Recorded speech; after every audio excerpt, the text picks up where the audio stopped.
भारत गौरव आचार्य श्री पुलक सागर जी गुरुदेव के प्रवचन और धार्मिक कार्यक्रम देखने एवं सुनने के लिए जिन शरणम मीडिया चैनल को अभी सब्सक्राइब करें और बेल आइकॉन पर क्लिक जरूर करें। पूज्य गुरुदेव आचार्य श्री पुष्पदंत सागर जी मुनि महाराज की अहिंसा परमो धर्म की। बोले परम पूज्य भारत गुरु आचार्य श्री पुलक सागर जी गुरुदेव की।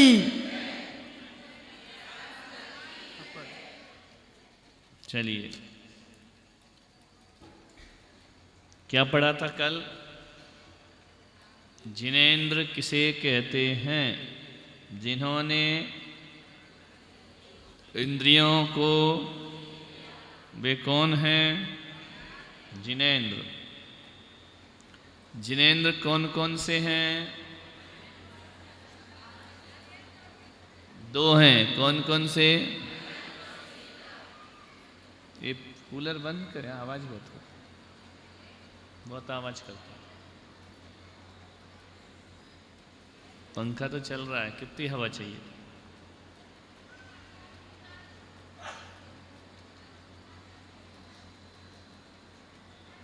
बाप रे, चल ही रहे। बंद करें।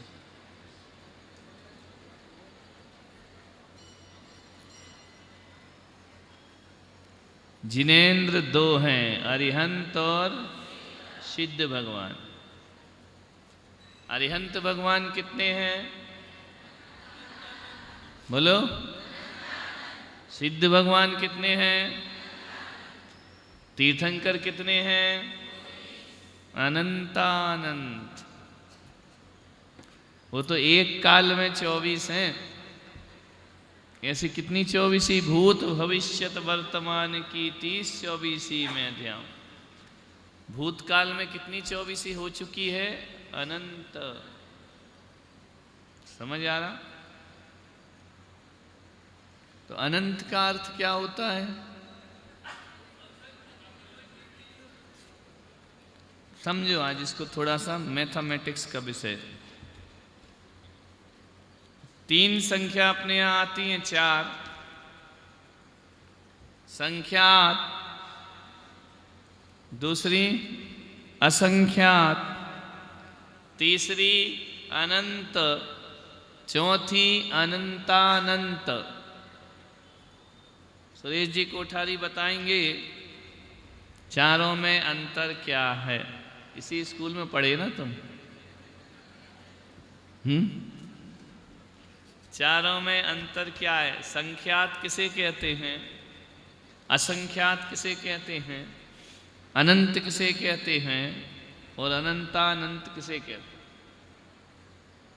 बताओ। तुम्हारे यहाँ टीचर बहुत है, हर घर में एक आध मास्टर मौजूद है।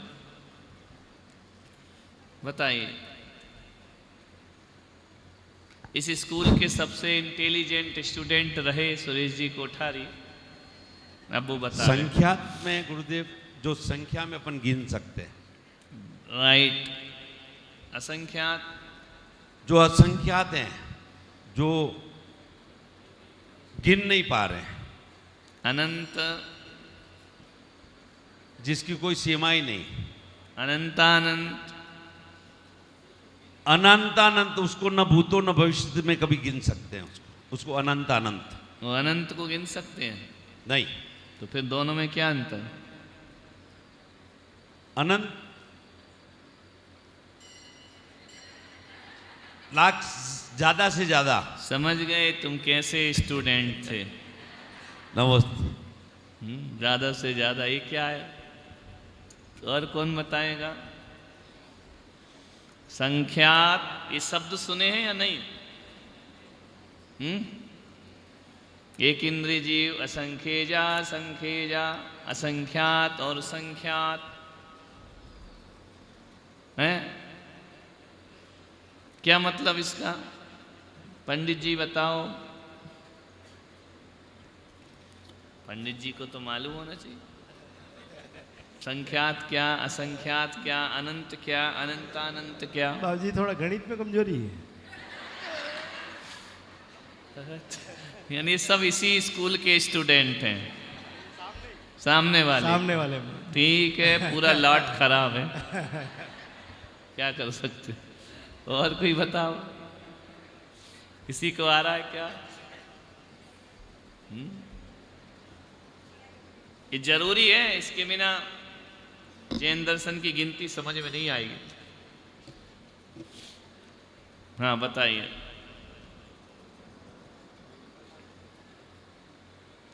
नमस्ते गुरुदेव।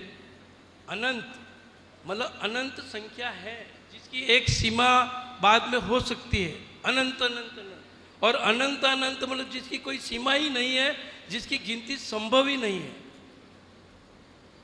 संख्या तो संख्या, संख्या को तो गिन सकते हैं, असंख्या की भी एक लिमिट होगी, उसको संभव तुमने हर जगह तो तुमने सीमा बिठा दी, लिमिट लिमिट लिमिट। तो अनलिमिट क्या है फिर? अनंत अनंत जिसकी कोई लिमिट ही नहीं है, तो अनंत जिसका की भी कोई अंत ही नहीं अनंत है। की भी लिमिट है क्या? अनंत की तो एक सीमा बाद क्या लिमिट है? गिनते गिनती या फिर इसका ये फिर अनंत और अनंतानंत दोनों पर्यायवाची है। यानी तुम जो चाहो वैसा व्याकरण बना दो, यानी ग्रामर अपने अनुसार चलेगी, उनको पर्याय बना दो। देखिए महिलाओं में किसी को आ रहा है? नहीं। या स्वाध्याय करती हैं या नहीं महिलाएं? कोई नहीं करती, एक करते। हाँ बोलो। एक अम्मा करती है स्वाध्याय। संख्यात, असंख्यात, अनंत और अनंतानंत। नमोस्तु गुरुदेव। असंख्यात की तो गिनती हो सकती है, पर अनंत की गिनती नहीं हो सकती है। अनंतानंत का क्या होगा? अभी अनंत की गिनती हो। देखो बिल्कुल सरल है, समझ जाओ तो।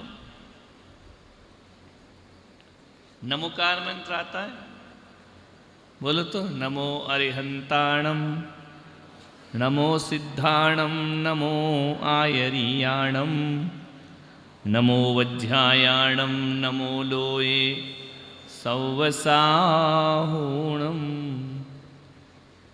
पांचों पदों में कुछ अंतर दिखा। नमो अरहंताणम, नमो सिद्धाणम, नमो आयरियाणम, नमो वज्रायाणम, नमो लोये सौवसाहूणम। क्या एक्स्ट्रा है पांचवें पद में? कौन सा शब्द एक्स्ट्रा डाल दिया है? सव डाल दिया ना। तो सव का अर्थ क्या होता है? इतना तो आता होगा। सब यानी सभी साधुओं को नमस्कार। तो सभी का अर्थ क्या होता है?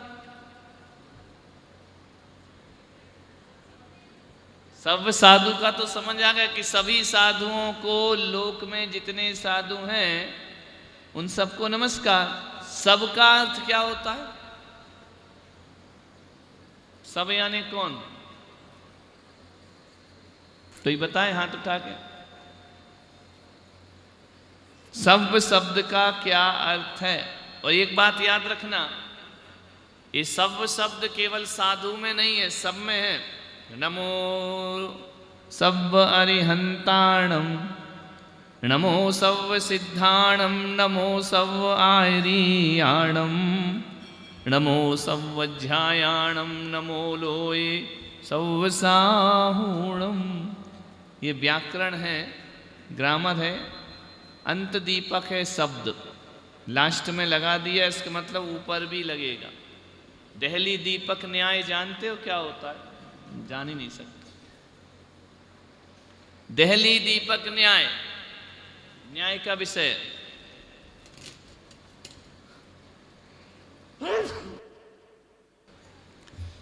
एक मकान ऐसा बना है जिसमें 10 कमरे हैं लाइन से। यदि पहली दहली पर दिया रख दिया तो उसका प्रकाश कहां तक जाता है? यदि लाइन से दरवाजे हैं तो कहां जाएगा? तो पहला दीपक उजाला कहां तक दे रहा है? लास्ट तक। ये होता है दहली दीपक न्याय। यदि लास्ट वाले कमरे में रख दिया वो अंत दीपक, ये आदि दीपक। यदि आखिरी वाले में रख दिया तो उजाला कहाँ तक आएगा? बाहर तक। इसको क्या बोलते हैं?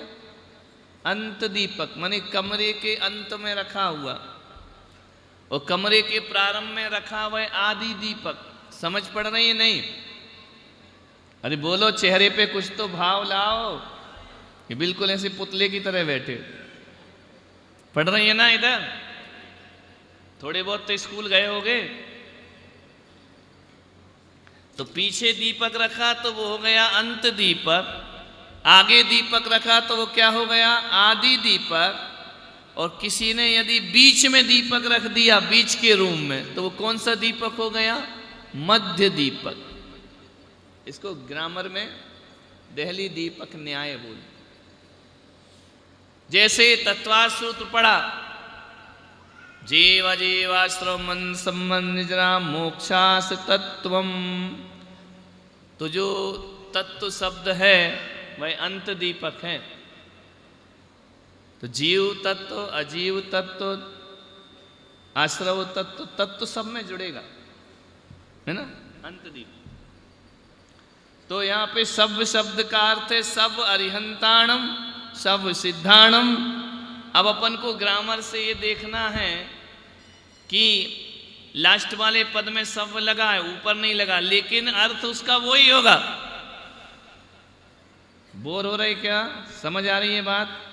नहीं आ रही? थोड़ी बहुत भी नहीं आ रही? बोलो हाँ या ना। आ रही है ना? तो सव्य शब्द का क्या अर्थ होता है?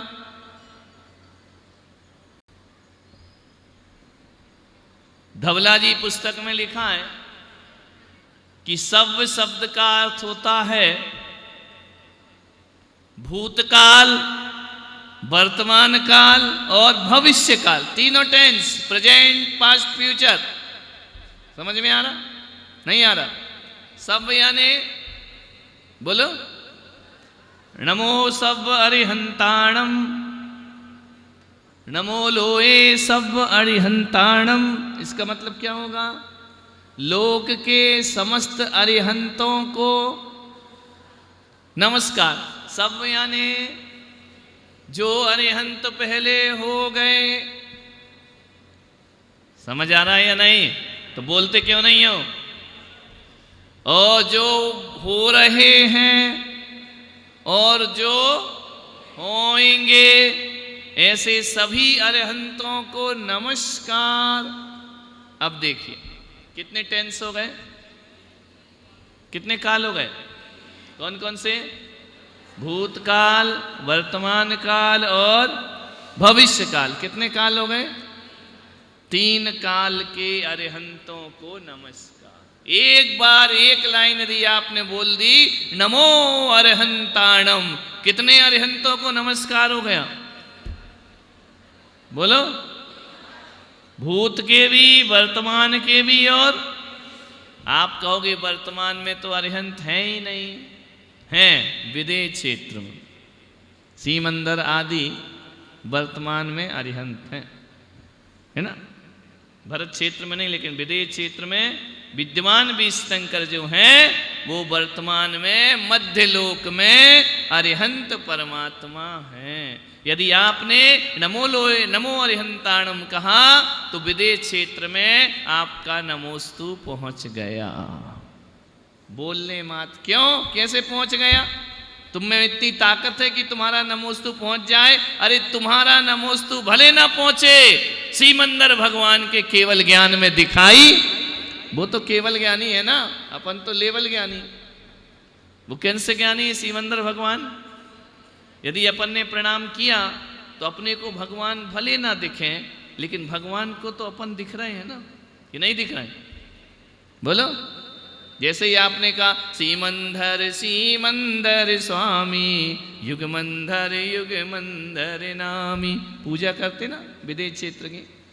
तो जब आप यहाँ अर्घ लेके उन्हें अर्घ चढ़ा रहे हैं, तुमको सीमंदर भगवान नहीं दिख रहे हैं, लेकिन सीमंदर भगवान को तुम दिखाई तो तुम्हारा नमोस्तु पहुंच गया या नहीं? कैसे दिखाई दे रहे हो? नमोस्तु करते भी दिखाई दे रहे हो, अर्घ चढ़ाते भी दिखाई दे रहे हो, कई ऐसे बैठे हैं वो भी दिखाई दे, सब दिख रहे हैं भगवान को केवल ज्ञान में। समझ में आ रहा? नमो सिद्धाणम बोला तो कितने सिद्धों को नमस्कार हो गया? सब सिद्धाणम, सब यानी भूतकाल, वर्तमान काल। वर्तमान काल में सिद्ध कौन है? जो विदेश से मोक्ष जा रहे हैं निरंतर, वे वर्तमान सिद्ध। भविष्य के कौन? जो अपने आगे बनेंगे, वो भविष्य काल के भगवान। इतना विषय क्लियर हुआ या नहीं? जब तक जोर से नहीं बोलोगे हम पूछते ही रहेंगे। विषय क्लियर हुआ या नहीं? क्या क्लियर हुआ? ये मत पूछो क्या क्लियर हुआ? कि नमो अरिहंताणम का मतलब भूतकाल के अरिहंतों को भी नमस्कार, वर्तमान काल के अरिहंतों के भी नमस्कार। और कितना सरल और कितना बड़ा काम है नमोकार मंत्र। इसकी महिमा कितनी है? एक को नमस्कार नहीं है, कितनों को? भूत भविष्यत और सिद्धों को। नमो सिद्धाणम का मतलब क्या? हम तो समझ रहे थे ऋषभ देव में सब ज्ञानी लोग होंगे। यहाँ तो पहला भाग पढ़ाना पड़ रहा है हमको। ये पहले भाग की बात है। यहाँ तो गुरुकुल रहा, पंडित रहे, विद्वान रहे, सब इसी स्कूल के पढ़े हैं, तो कितने होंगे, है ना? समझ आ रही बात? नहीं आ रही? नमो आर्याणम यानी बोलो सभी आचार्यों को। कौन कौन से काल के? एक बार आर्याणम बोला तो कितने आचार्यों का आशीर्वाद मिलेगा? भूत के, वर्तमान के और नमो वज्रायणम यानी तीनों काल के। तो सब का अर्थ क्या होता है? तीन काल। नमो लोए सव, लोए माने लोक में कितने साधु? भूतकाल के, भविष्य काल के और। इतना सरल, इतना महिमा वाला मंत्र कहीं है किसी के पास? अब अपन मूल बात पर आए। संख्यात। संख्यात का अर्थ होता है जिसे गिन सकते हैं। संख्यात किसे कहते हैं? अब बताओ क्या क्या गिन सकते हो? ये भी हम ही बताएंगे। क्या क्या गिन सकते हो? पैसा, रुपया पैसा गिन सकते हो या नहीं? कि कभी देखा ही नहीं है जिंदगी में? बोलो। यहां कितने लोग बैठे हैं, गिन सकते हो या नहीं? कि नहीं गिन सकते? एक ट्रक केले ले आए, संतरे ले आए, गिन सकते हो या नहीं? बोलो। गिन सकते हो ना? गेहूं के दाने गिन सकते हो या नहीं? क्यों नहीं गिन सकते? यानी तुम्हें काम नहीं करना महिलाओं को, तो क्या तो नहीं गिन सकते? क्यों नहीं गिन सकते? बैठो गिनने तो गिन लोगे। ये तो काम चोरी वाला मामला है कि नहीं हम नहीं गिन सकते। ऋषभ देव में कितने मकान है, गिन सकते हो या नहीं? है? तो जिसे गिना जाता है वह संख्यात है। समझ आया? क्लियर हो रहा? नहीं? घर में कितनी रोटी बनाई, गिन सकती हो कि नहीं गिन सकती? हाँ, बनाते समय नहीं गिनती हो, खिलाते समय गिनती हो कितना खा गया, है ना? बहुत होशियार। तो जिसे गिन सकते हैं वह सब संख्यात। समझ में आया? जिसे गिन नहीं सकते, लेकिन लिमिट है। जैसे बाल्टी में पानी भरा है, एक एक बूंद गिन सकते हो? गिन सकते हो, लेकिन गिनोगे नहीं। लेकिन लिमिट है, पानी कितना है? एक बाल्टी, उसमें कितनी बूंदें? समझ में आ रहा कि नहीं आ रहा? जिसे गिन नहीं सके पर उसका अंत है। पानी की बूंद गिन सकते हो क्या? नहीं, लेकिन उसका एंड है या नहीं? एंड तो है ना, बाल्टी खाली तो होगी। संख्यात किसे कहेंगे? जिसे गिन सकते हैं। असंख्यात किसे कहेंगे? जिसे गिन नहीं सकते लेकिन उसका एंड है। कुएं के पानी को गिन सकते हो लेकिन उसका एंड है कि नहीं है? समझ आ रहा कि नहीं आ रहा? फिर होता है अनंत, जिसे गिन नहीं सकते और जिसका एंड भी नहीं है। आकाशस्यानन्तः, आकाश कैसा है? अनंत है, इसे गिन नहीं सकते।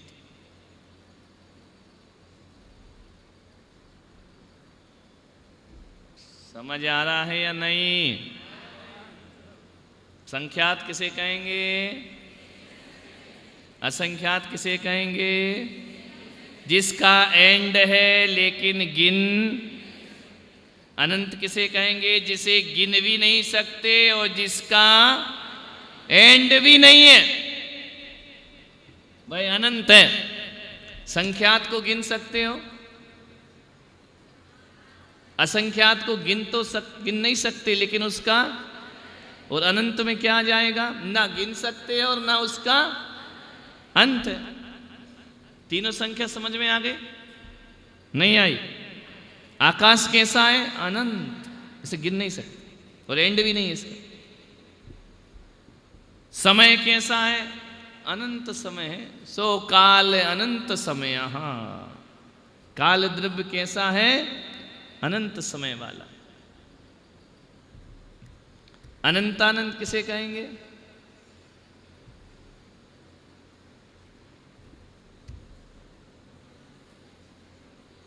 देखो, बाजू वाली को तो तुम बिल्कुल मत बताओ, क्योंकि वो तुमसे बड़ी विद्वान तो है नहीं, तुम्हारे जैसी।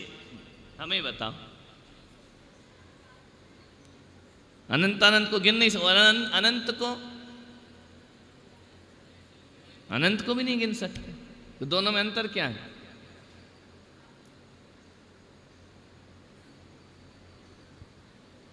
आ रहा है? उत्तर आ रहा है? नहीं आ रहा तो बोलो, टाइम बर्बाद क्यों करें? हार गए? बोलो। हाँ, एक, चलो बोलो। एक तो विद्वान निकली भाई। जिसका न आदि है न अंत है वह अनंत अनंत अनंत है। वो अनंत का आदि अंत है? अनंत का भी आदि अंत नहीं है। अनंत की परिभाषा क्या बताए? जिसे गिन भी नहीं सके और जिसका एंड भी नहीं। नमोस्तु गुरुदेव। जिसको ना भूतकाल में, ना भविष्य काल में, ना वर्तमान काल में गिना जा सके, वो अनंत को गिन लेते हैं भविष्य में। वो तो सब महाराज जी प्रेजेंट में चल रहा है ना, इसलिए क्लियर करो। अनंत किसे कहते हैं? अनंत वो है जो जिसकी हम कभी ना काउंटिंग कर सकते हैं, ना उसको उसका कोई ना उसकी एंडिंग है। अनंत अनंत, उसका भी वही परिभाषा है। लेकिन उसको मतलब जो अपने भूत भविष्य वर्तमान में अपने जो अर्घ चढ़ाते हैं उसमें यूं ही आता है ना, भूत भविष्य वर्तमान तीनों कालों में, जिसको हम कभी गिन नहीं सकते, जैसे अपने मुनि महाराज हैं अरिहंत। नहीं तो आप ये कहना चाहती हो कि अनंत को भविष्य में गिन सकते हैं? तीनों काल में नहीं गिना जा सके यूं। कौन? अनंतानंद। और अनंत भविष्य में गिना जा सकता है कि नहीं? नहीं गिना जा सकता। तो एक ही चीज तो हो गई दोनों। भविष्य में क्या पता सर महाराज जी? क्या पता, गिन ले कोई, है ना? साइंटिस्ट बैठ जाओ। क्या पता भविष्य में कोई गिन ले? तो ये क्या पता वाला ज्ञान तो ज्ञान नहीं है। सही बोल रही है वो, लेकिन प्रेजेंट नहीं कर पा रही है ना? देखो, सो काल अनंत समय, शास्त्रों में लिखा है काल द्रव्य अनंत समय वाला है। अब काल द्रव्य के 3 भाग हैं। कौन कौन से? भूतकाल, वर्तमान काल, भविष्य। जो भूतकाल है, जो बीत गया, कितना बीत गया गिन के बता। कितने जन्म बीत गए तुम्हारे? गिनती है? पास्ट टेंस कितना बीता? समझ में आ रहा? अनंत समय बीत गया। और भविष्य कितना है? अनंत। वर्तमान कितना है? एक समय। ये उंगली उठी है ना, ऐसी होती भूत बन जाएगी। एक समय वाला है प्रेजेंट टेंस।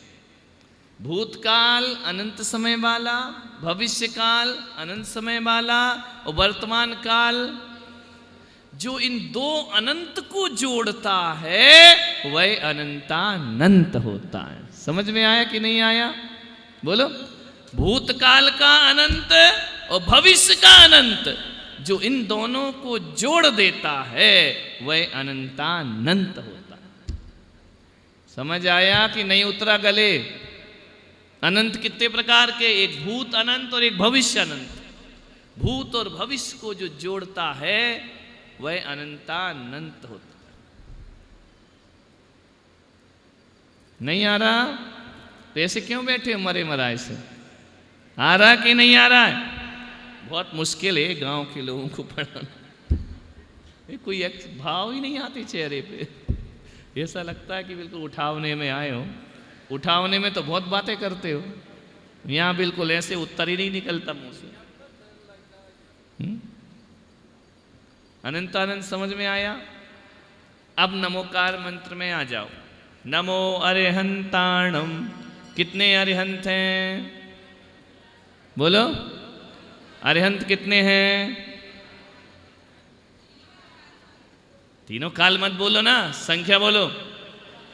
अनंतानंत। भूत के अनंत, भविष्य के अनंत, वर्तमान के तीनों मिला दो तो कितने हुए? Is equal to past tense plus future tense plus present tense is equal to अनंतानंत। समझ आया? इतनी गणित तो पंडित जी समझ आ रही है? नहीं, ये भी जोड़ घटाना भी नहीं आ रहा। नहीं, तुम्हारा मैथ्स कमजोर था ना। समझ में आ रहा कि नहीं आ रहा? यदि आपने नमो अरिहंताणम बोला तो कितने अरिहंतों को नमस्कार हुआ? बोलो। कितने काल के? नमो सिद्धाणम बोला तो कितने सिद्धों को नमस्कार हुआ? नमो आयर्याणम बोला तो कितने आचार्यों को नमस्कार हुआ? और नमो वज्जायाणम बोला तो, और नमो लोहे सभ्यसावणम बोला तो कितनी बार बोलने पे अनंतानंत प्रणाम होगा? एक बार या अनंत बार प्रणाम करोगे?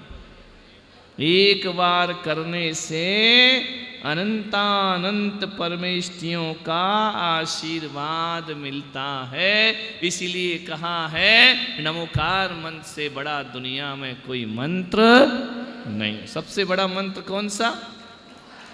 ताली ढंग से बजाओ, मरे मरे से नहीं। ये भी बोलना पड़ता है। क्या होगा तुम्हारा यार? या तो तुम मुझे नहीं समझ पा रहे या मैं तुम्हें नहीं समझ पा रहा। अब वो एक यूं करता है तो दूसरा देखता है बजाए कि नहीं बजाए। टैक्स तो नहीं लगेगा, जीएसटी तो नहीं लग जाएगी। ताली दान में कंजूस हो तो ताली में भी कंजूस हो क्या?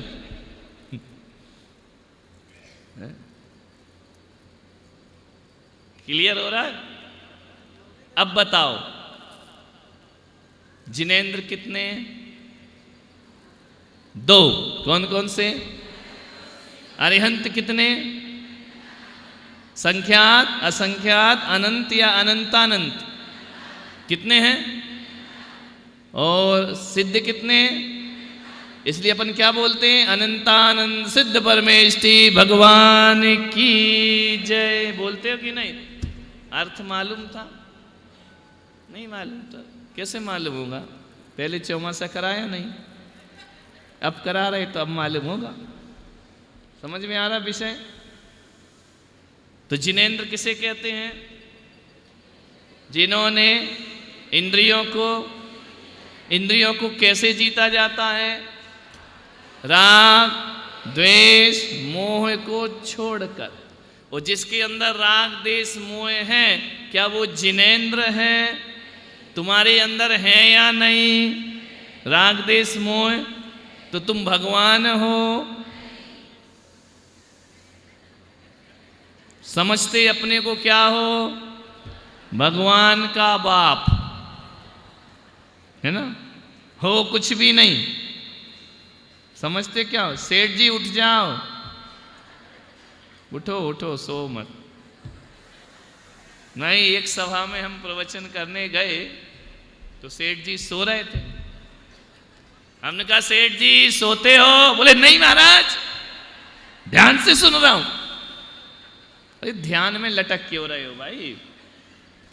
फिर हमने पूछा, सेठ जी फिर लटक गए। हम कहे सेठ जी सोते हो? बोले नहीं महाराज। अरे हमने कहा सो रहे और कह रहे नहीं महाराज। तीसरी बार फिर सेठ जी लटके। हम कहा क्यों सोते हो? बोले नहीं महाराज। उनका गजब यार। फिर हमने पूछा सेठ जी जीते हो? बोले नहीं महाराज। है ना? तो पकड़ गए सेठ जी वहां पे। जी रहे हो क्या? बोले नहीं नहीं जी रहे।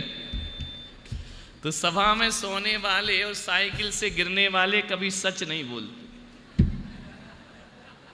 कभी साइकिल से गिर जाना और कोई पूछे लग गई, नहीं नहीं लगी। अकेले में भले तुम आइडेक्स मलते रहो, वो इतने जल्दी उठोगे फट से। एक बार एक मुल्ला नसरुद्दीन था, साइकिल से आ रहा था, इतने तेज पेडल मार रहा, इतने तेज, और जाके पत्थर से टकरा के गिर गया। साइकिल कहीं पड़ी और मुल्ला कहीं पड़ा। लोगों ने पूछा मुल्ला गिर गए? बोले नहीं, किसने कहा? अरे बोले तेरी साइकिल वो पड़ी हो, तू यहां पड़ा है। बोले मैं गिरा थोड़ी हूं, तो क्या हुआ है? बोले ये तो मेरा साइकिल से उतरने का स्टाइल है ना? ऐसे स्टाइल ले लेते हैं लोग। तो सो मत सेठ जी, मैं जगाने आया हूं। क्या करे बेचारे, काम बहुत है। जो सुख, लोग कहते ना धर्म में बड़ा आराम है। काय में आराम है? धर्म में। इसलिए तो आराम से सो रहे। क्लियर हुआ? बीतराग ए जिनेंद्र कौन? जिसके क्या नहीं होता? राग नहीं होता, द्वेष नहीं होता और मोह नहीं होता। तो तुम्हारे अंदर ये सब है। तुम भगवान हो, तुम भगवान हो, तुम भगवान हो। भगवान कौन? अरिहंत और इनके अलावा जिसके अंदर राग देश मोह है, वो हमारा भगवान नहीं हो सकता। मुनि महाराज के अंदर राग देश मोह है क्या? नहीं है? है। तो मुनि महाराज भगवान है क्या? भगवान नहीं। क्लियर हो रहा? समझ आ रहा? विषय नहीं आ रहा? अब तो नहीं भटकोगे इस भगवान को, उस भगवान को पूजने में। अपन किसके पुजारी हैं? किसके पुजारी हैं? किसके पुजारी हैं? क्यों हैं? क्यों हैं हम उनके पुजारी? अरे क्योंकि हम जैन हैं। महाराज जय हो जाए तुम्हारी, पिछला सब भूल जाते पंचम काल के। जिनेंद्र के पुजारी क्यों हो? क्योंकि तुम जैन हो। और जिनेंद्र को क्यों पूजते हैं? क्योंकि वो कैसे हैं? इंद्रियों को उन्होंने, इंद्रियों को कैसे जीत लिया? मोह राग देश को जीत लिया। समझ में आ रहा? नहीं आ रहा विषय? क्लियर हो रहा ना? अब भूल से भी मत कहना कि हम भगवान हैं। एक पागल हुआ जैन समाज में जो कहता था मैं भगवान हूं, है ना? पागल था वो। कोई भगवान नहीं। भगवान तो कौन होते हैं? बोलो। जिसके अंदर, वो भगवान। हम उनके पुजारी हैं, हम उनको अपना भगवान मानते हैं, हम उनकी पूजा करते हैं, उनकी आराधना करते हैं। वे कौन है? वे जिनेंद्र भगवान हैं। वो जो जिनेंद्र को मानता है वो कौन होता है? कौन होता है? जैन। इतनी बात क्लियर हो गई? नहीं हुई? इंद्रियों को जीतना समझ में आ गया? इंद्रिय को जीतने का मतलब है मोह को जीतना, राग को जीतना, और वह होता है इंद्रिय विजेता। तो मुनि महाराज रागी देसी मोही हैं क्या?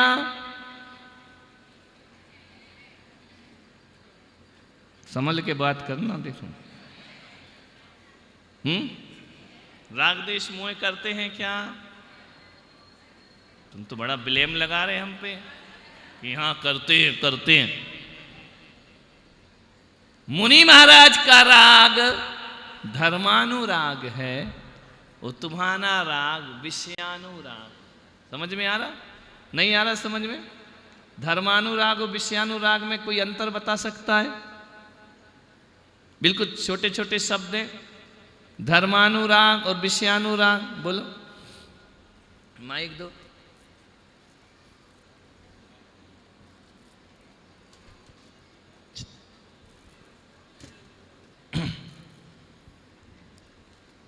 गुरुदेव नमस्तु।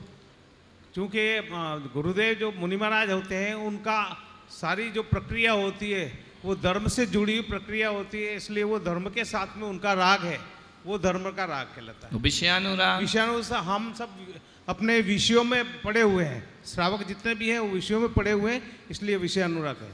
सुबह से शाम तुम किस में लगे हो? देखो, अब देखो चर्या देखो अपनी। सुबह से उठे, ब्रश किया, धर्मानुराग या विषयानुराग? किसको सजा रहे, किसको साफ कर रहे? शरीर को। विषयानुराग है या धर्मानुराग है? स्नान किया, किसको साफ किया? क्या तन मांजना रे, एक दिन मिट्टी में मिल जाना, मिट्टी में मिल जाना बाबू रे, हाथ नहीं कुछ आना, क्या तन मांझता रे, एक दिन मिट्टी में मिल जा। किसकी सेवा कर रहे हो? मिट्टी की। कौन सा अनुराग है? धर्मानुराग है, विषयानुराग? बोलो। फिर क्या किया? चाय, कौन सा राग? फिर नाश्ता, कौन सा राग? ये विषय भोगी तो है ना? फिर भोजन, फिर दुकान गए, क्या कमाने? उससे क्या करोगे? विषय भोग, मकान, बीवी, बच्चे, कपड़े लत्ते, खाना पीना, लड़ना झगड़ना, रोना धोना, ये करते। ये सब क्या है? सुबह से शाम विषयानुराग। मुनि महाराज पे आ जाओ। सुबह से उठ के क्या करते हैं? ब्रह्म मुहूर्त उत्थाय ध्यायेत पंच नमस्कारम। साधु की चर्या क्या है? ब्रह्म मुहूर्त में उठ करके ध्यायेत पंच नमस्कारम। काय का ध्यान करते हैं? पंच परमेष्टियों का ध्यान करते। उसके बाद क्या करते मुनि महाराज? उठते साथ प्रतिक्रमण। ये चर्या मालूम होना चाहिए। तुम लोग उठते साथ क्या कहते? चाय बन गई क्या? है ना? बेड टी लाओ, अभी नहीं बनी, थोड़ा और सो लो। मुनि महाराज उठते साथ क्या कहते हैं? नमो अरहंताणम, नमो सिद्धाणम, नमो आयरियाणम, नमो वज्रायाणम, नमो लोये सौवसाहुणम। तुम चाय को आवाज देते हो। मुनि महाराज सुबह उठते साथ प्रतिक्रमण करते हैं कि रात को जो भी दोष लगे हों तस्मिच्छामि दुक्कड़म, है ना? धर्मानुराग। फिर क्या करते हैं? स्वयं भुवा भूत तेन भूतले। 24 तीर्थंकरों की इस वंदना करते हैं। मुनि महाराज सुबह उठ के क्या करते? तीर्थंकरों की भक्ति पाठ, भक्ति पढ़ते हैं, पाठ पढ़ते हैं। उसके बाद क्या करते हैं? गुरु की भक्ति करते हैं, आचार्य की। ये सब कौन सा राग चल रहा है? विषयानुराग या धर्मानुराग? बोलो, धर्मानुराग। फिर क्या करते हैं? गुरु से रात का प्रायश्चित लेते हैं। उसके बाद फिर क्या करते हैं? स्वाध्याय। सुबह सुबह आते हैं ना, चलो अभिषेक में। हमारे यहाँ क्या चलता है? कौन सा राग? कौन सा राग? स्वाध्याय के बाद मुनि महाराज बड़े मंदिर दर्शन करने जाते हैं। कौन सा राग? बोलो। और बड़े मंदिर में जाके कहते हैं कोई तो मांगे छोरा छोरी। यही मांगते हैं क्या हम लोग? ये तुम लोग मांगते हो। हम मांगते हैं कि छोरा छोरी है? केसरिया क्या गाते हो? केसरिया दरबार। तो हम केसरिया दरबार में धर्मानुराग करते हैं या विषयानुराग? तुम लोग क्या मांगते? कोई तो मांगे छोरा छोरी। रात को गाते लड़का बच्चे मांगते रहते हो। ये कौन सा राग? और मुनि महाराज क्या मांगते हैं? क्या मांगते हैं?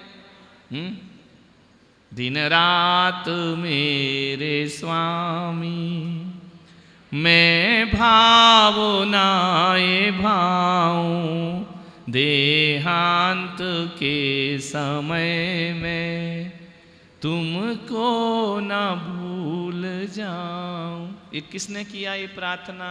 मुनियों ने। तुमने क्या किया?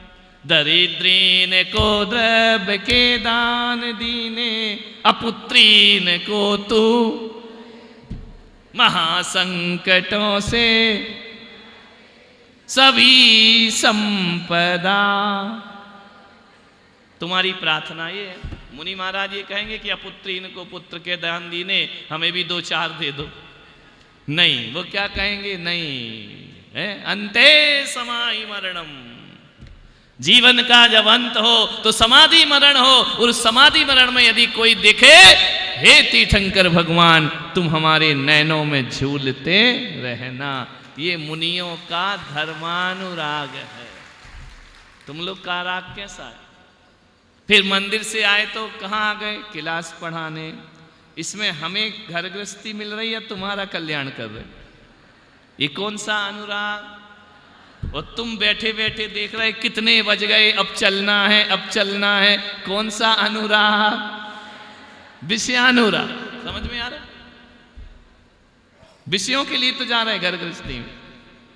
मंदिर में 10 मिनट लेट हो गए तो घड़ी देखने लगते हो, क्योंकि राग किससे? भगवान से या विषयों से? फिर अब तुम यहां से जाओगे, खाना खाओगे, भोजन करोगे, अच्छा नहीं बना तो 4 गाली सुनाओगे। रोज रोज यही बना देती, यही बना देती है, हमें नहीं खाना, बाहर खाएंगे। कौन सा राग? भोगों का राग है ना। फिर दुकान गए, पूरे दिन दुकान में 10 के 20 किए, काले का सफेद करने में लगे रहते हो, सफेद का काला करने में लगे रहते हो। कौन सा राग? शाम को घर लौटे फिर खाना शुरू, विषयानुराग। टीवी देखी, विषयानुराग। मोबाइल चलाया, विषयानुराग। खाए पिए सो गए, विषयानुराग। मुनि महाराज 24 घंटे में कितनी बार? फिर दिन भर खाते रहते हैं क्या? स्वाध्याय करते हैं, माला जपते हैं, अच्छी बातें करते हैं, लोगों का कल्याण करते हैं। ये कौन सा अनुराग है? तो हम लोग वीतरागी हैं या नहीं? फिर अटक गई गाड़ी। बोलो मुनि कैसे वीतरागी? बोलो, दिमाग लगाओ। मुनियों की परिभाषा क्या बोली? विषयों की आशा नहीं जिनके, साम्य भाव धन रखते हैं, निज पर के हित साधन में जो निस्दिन तत्पर रहते। मुनि महाराज कौन? विषयों की आशा नहीं जिनके। विषयों की आशा किसको है? गृहस्थों को। मुनि महाराज को साम्य भाव धन रखते हैं, और ऐसे ज्ञानी दुख समूह को। तो मुनि महाराज वीतरागी हैं क्या? फिर लफड़ा हो गया।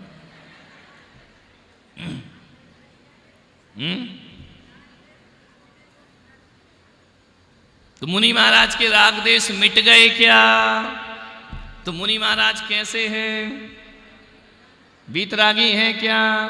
तो फिर क्यों बोलते हो वीतरागी संतों की जय? क्या तुम्हारे मुनि महाराज रागी देसी हैं? बहुत महत्वपूर्ण बात है। यदि बीतरागी हो गए तो जिनेंद्र हो गए वो, और बीतरागी नहीं है तो ग्रस्त बन गए। हम तो यार कहीं के नहीं रहे, निर्दलीय हो गए, ना इधर के ना उधर के। तो मुनि महाराज क्या है बोलो? तो धर्मानुरागी बीतरागी है कि रागी देशी है? फिर फंस गए। तीन होते हैं देखो, विषयानुरागी, धर्मानुरागी, आत्मानुरागी। जिनेंद्र भगवान कैसे हैं? आत्मा में अनुराग कर, अपने आप में लीन है। और मुनि महाराज कैसे? धर्मानुरागी। और तुम कैसे हो? विषया। कभी कभी धर्मानुराग हो जाता है, जैसे चावल में कंकड़ आ जाता है। अब बताओ, जो विषयानुरागी है तो वह तो रागी देशी, और आत्मानुरागी है वे बीतरागी है। हम कौन है?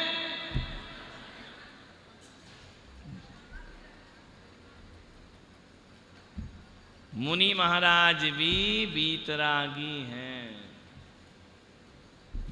अब समझना, तुम कह सकते कि हमारे महाराज बीतरागी नहीं है, बीतरागी है।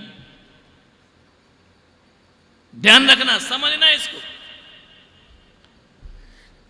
राग देश कहां होते हैं? जहां विषय भोग होते हैं। नहीं आ रहा समझ में? राग देश कहां होते हैं? जहां पर विषय भोग होते हैं। मुनि महाराज के पास विषय भोग है क्या? पंच इंद्रिय के विषय भोग है क्या? नहीं है। तुम्हारे पास है तो राग देश किसके पास होंगे? जिसके पास विषय भोग। अच्छा बुरा, अच्छी पत्नी बुरी पत्नी, अच्छा मकान बुरा मकान, कम कमाई ज्यादा कमाई, ये अच्छा ये बुरा, ये सब दिन भर की बातें किसकी हैं? तुम्हारी हैं। तो राग देश कहाँ होते हैं? फाइनल करो। जहां पर विषय भोग से अनुराग होता है। ये मकान मेरा, ये मकान तेरा, 1 इंच भी नहीं दूंगा, ये मेरा लड़का वो मेरा लड़का, 2 भाई एक साथ रहते हैं, जैसे ही उनकी फैमिली बनती है ये मेरा और ये तेरा, होता है या नहीं होता? ये किसकी वजह से है? विषय भोग की वजह से। मुनि महाराज विषय भोग के त्यागी हैं या नहीं? तो जिसके पास विषय भोग नहीं है वो रागी देशी है या बीतरागी? बोलो।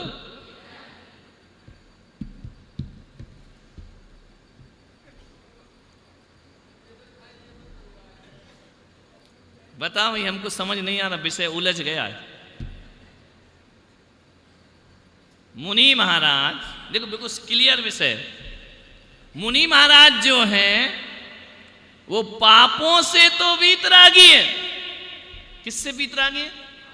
जब दीक्षा होती है तो 5 पाप का त्याग करते कि नहीं करते? कौन कौन से? हिंसा, झूठ, कुशील, परिग्रह। 5 पाप का मुनि महाराज क्या करते हैं? पाप का त्याग करने से क्या हो जाते हैं? पुण्यात्मा, पुण्य करने लगते हैं। तो मुनि महाराज पाप से तो बीतरागी हैं, लेकिन पुण्य से अनुरागी हैं। किससे अनुराग करते हैं? किससे? अभिषेक से अनुराग करेंगे कि नहीं? बोलो। दर्शन से अनुराग करेंगे कि नहीं? भगवान से अनुराग करेंगे कि नहीं? अपने गुरुओं से अनुराग करेंगे कि नहीं? अपनी जिनवाणी से अनुराग करेंगे कि नहीं? करेंगे। अपने पंथ से अनुराग करेंगे कि नहीं? करेंगे। क्यों? वो पुण्य से अनुराग है। किससे? तुम लोग किससे करते अनुराग? इसलिए तुम रागी देशी और मुनि महाराज पापों से तो बीतरागी हैं और पुण्य में राग देश होता नहीं है। पुण्य में काय का राग देश होता है? राग देश काय में होता है? पापों में। पुण्य में यदि राग देश होगा तो अरिहंत भगवान तो सर्वोत्कृष्ट पुण्यशाली है, वो रागी देशी हो जाएंगे। पुण्य में राग देश नहीं होता। किस में होता है राग देश? इसलिए मुनि महाराज कैसे हैं? बीतराग। किससे? पापों से, है ना।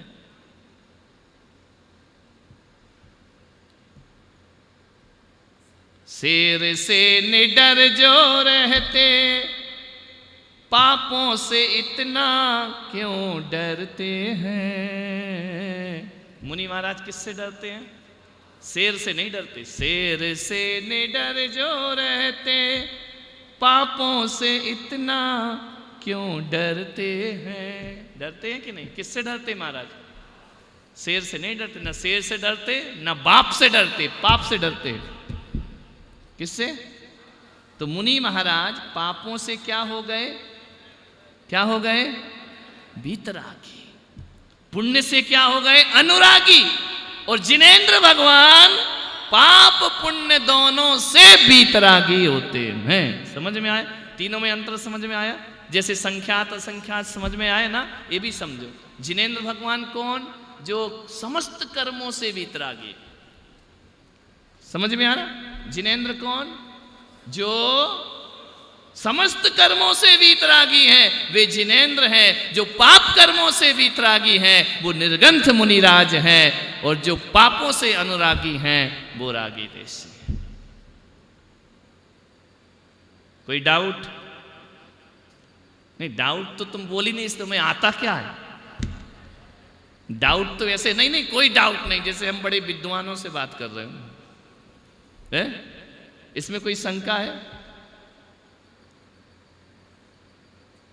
पूर्ण वीतरागी कौन?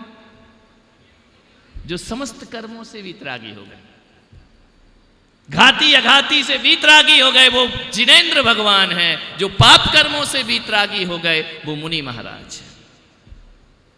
और जो इनमें लगे हुए हैं विषय भोग में, वो रागी द्वेषी। क्लियर हुआ कि नहीं?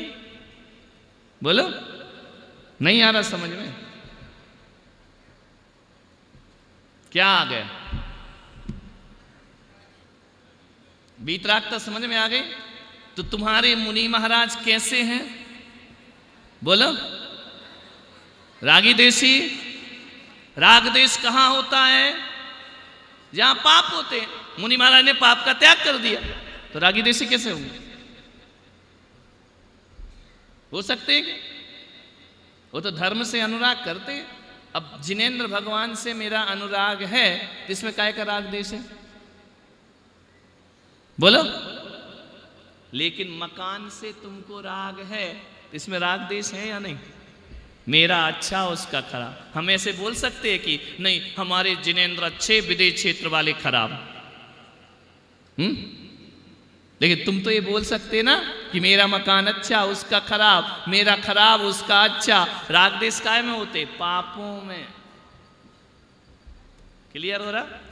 कपड़े राग देश में कारण है कि नहीं? बोलो। मुनि महाराज के पास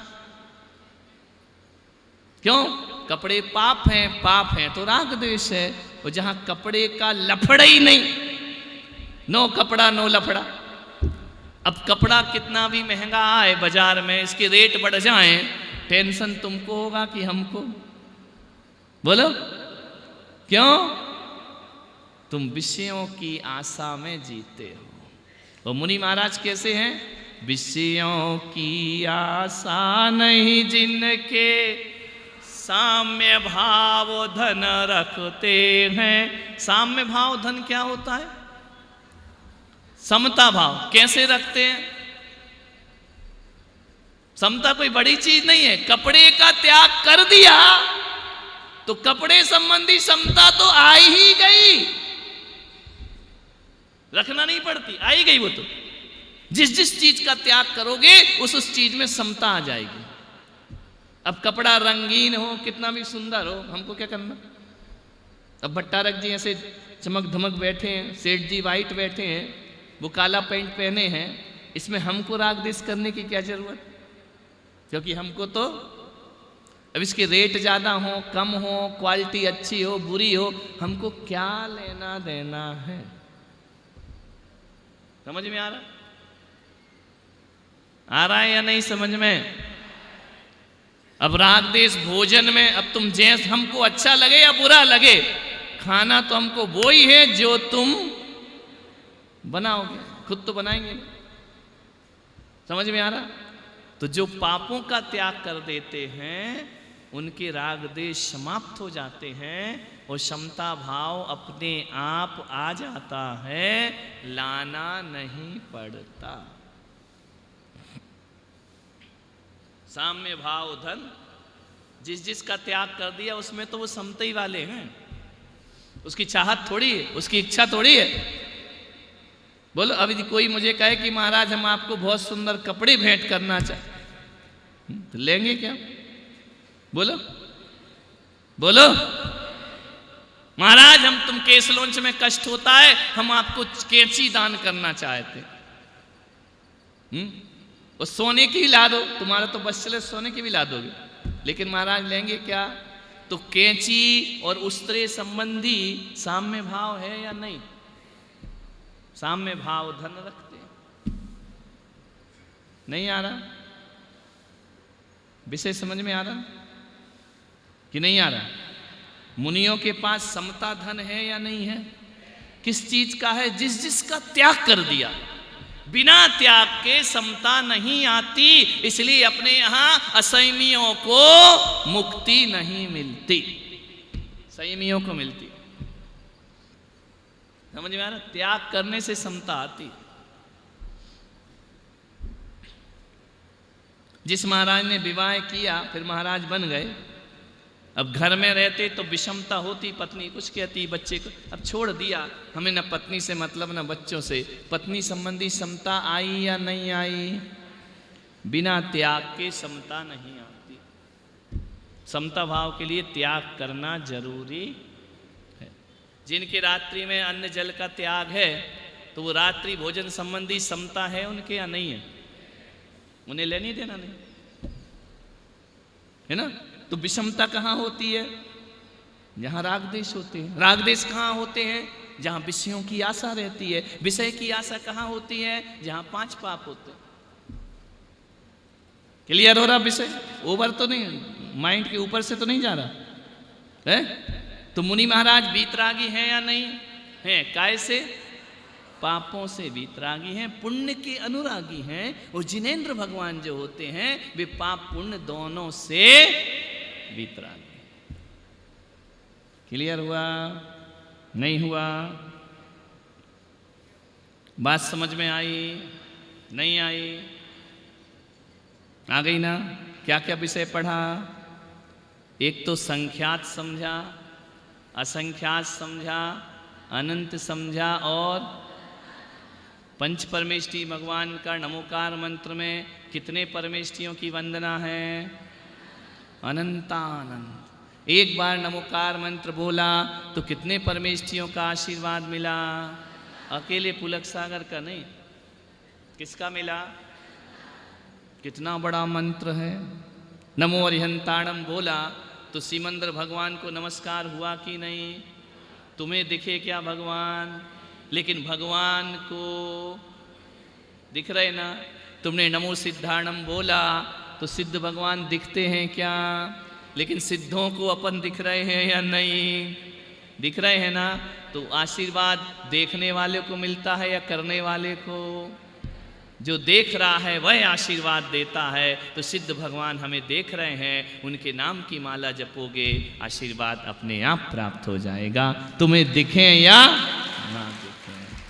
सिमंदर भगवान की वंदना की तो अभी भगवान के केवल ज्ञान में इस भरत क्षेत्र के आर्यखंड के भारत देश के राजस्थान प्रांत के ऋषभदेव नगर के गुरुकुल प्रांत के इस प्रांगण में हम इतने उनका नाम सुन रहे हैं, ये उनके केवल ज्ञान में दिखाई दे रहा है। यानी हम सबको उनका आशीर्वाद प्राप्त हो रहा। समझ में आ रहा? बोलो पुण्य कमा रहे कि पाप कमा रहे ना? बहुत पुण्य कमाओ जीवन में कल्याण के लिए। समझ में आ गए? वीतरागी कौन होते हैं? जिनेंद्र कौन होते हैं? जिनके राग नहीं होता, द्वेष नहीं होता और मोह नहीं। किससे? ना पुण्य से और ना पाप से। और मुनि महाराज जिनको राग नहीं होता, द्वेष नहीं होता, मोह नहीं होता। किससे? पापों से। पुण्य से तो होता। क्लियर? जिस दिन पुण्य से छूट जाएगा उस दिन जिनेंद्र भगवान बन जाएंगे। क्लियर हुआ? हो गई बात समझ में? चलो खत्म, आज का मैटर खत्म। बोल महावीर भगवान की